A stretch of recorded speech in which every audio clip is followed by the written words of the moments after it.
Buenos días, chicos. El día de hoy hablaremos de un tema que se llama el sacrificio, la guerra y la política.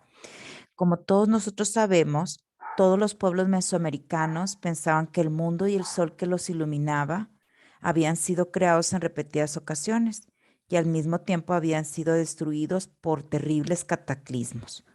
Por esta razón, los humanos tenían con los dioses una deuda que debían de pagar para que su mundo continuara existiendo y no fuera abatido como los anteriores.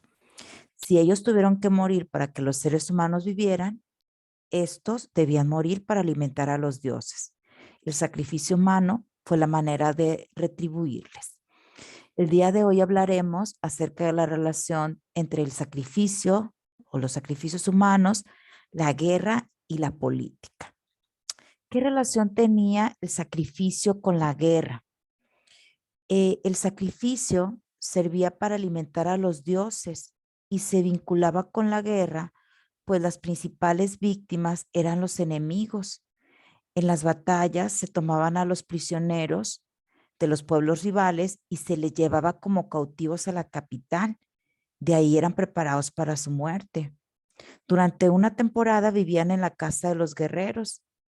Posteriormente, cuando eran los días de fiesta, eran llevados al templo donde los sacerdotes les abrían el pecho para extraerles el corazón y la sangre y con ello alimentar a sus dioses.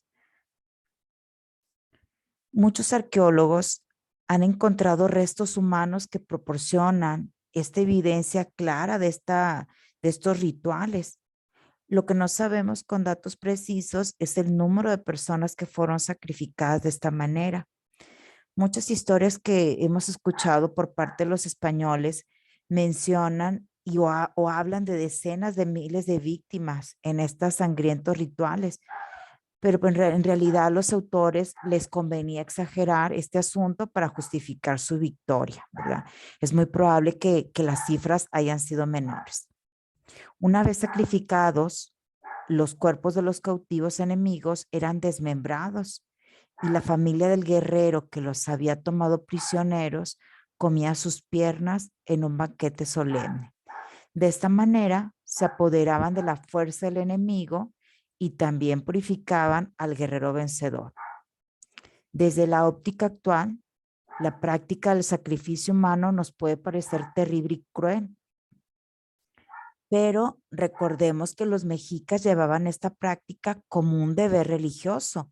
Tenían que pagar la deuda que tenían con sus dioses y alimentarlos, y de esta manera impedían que el mundo fuera destruido. Como nosotros también veremos un poquito más adelante, los españoles también creían que se justificaba matar a otros seres humanos en nombre de su religión. Ahora, ¿qué relación tenía la religión con la guerra? Las batallas entre los pueblos eran considerados enfrentamientos entre sus dioses patrones y la victoria de un bando se atribuía tanto a la fuerza de estas deidades como a la valentía de los hombres. Por eso los mexicas consideran que su poderío se debía a la potencia de su dios Huitzilopochtli, lo mismo que los purépechas o los tlaxcaltecas que agradecían sus victorias a sus respectivos dioses. Para que una batalla reflejara en verdad la fuerza de los dioses y fuera considerada justa, los contrincantes debían seguir reglas muy claras. En primer lugar, estaba prohibido atacar por sorpresa o dañar a la población civil.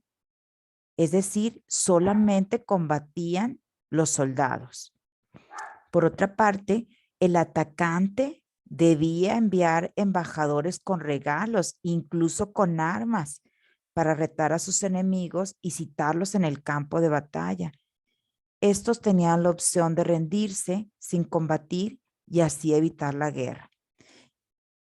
Cuando sucedía esto, comenzaban a pagar tributo de inmediato.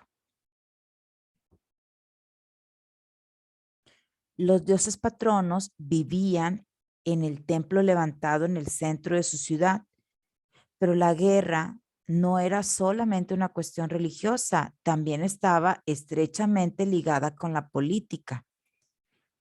La figura del Tlatoani representaba esa relación.